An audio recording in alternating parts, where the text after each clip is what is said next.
Ezekiel 37. The breath of the Lord. The hand of the Lord was upon me, and carried me out in the spirit of the Lord, and set me down in the midst of the valley which was full of bones, and caused me to pass by them round about. And behold, there were very many in the open valley, and lo, they were very dry. And he said unto me, Son of man, can these bones live? And I answered, O Lord God, thou knowest. Again he said unto me, Prophesy upon these bones, and say unto them, O ye dry bones, hear the word of the Lord.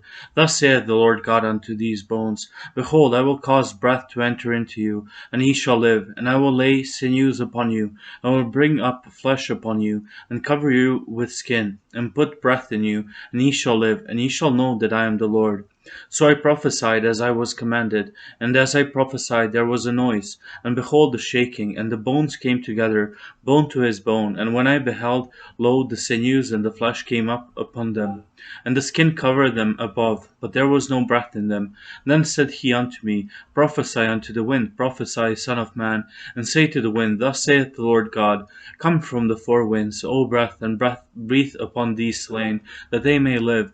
So I prophesied as he commanded me, and the breath came into them, and they lived, and stood up upon their feet, an exceeding great army.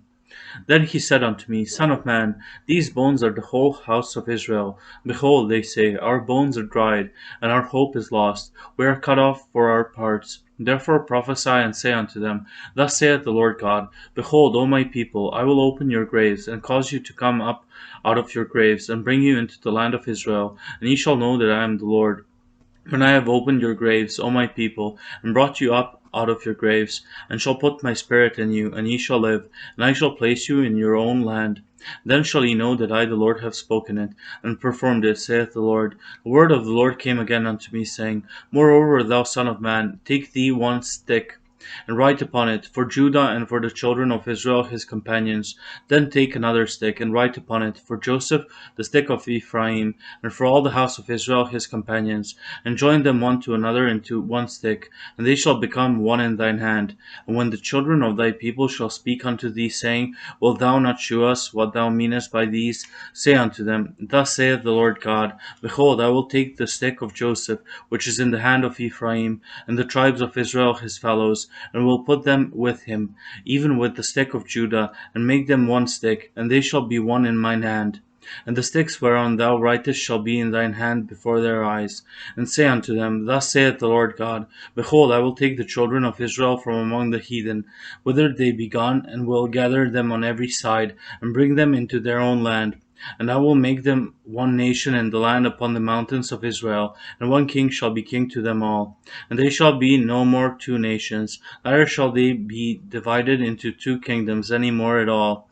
Neither shall they defile themselves any more with their idols, nor with their detestable things, nor with any of their transgressions. But I will save them out of all their dwelling places, wherein they have sinned, and will cleanse them. So shall they be my people, and I will be their God. And David my servant shall be king over them, and they all shall have one shepherd. They shall also walk in my judgments, and observe my statutes, and do them. And they shall dwell in the land that I have given unto Jacob my servant, wherein your fathers have dwelt, and they shall dwell therein, even they, and their children's children forever. And my servant David shall be their prince forever. Moreover, I will make a covenant of peace with them.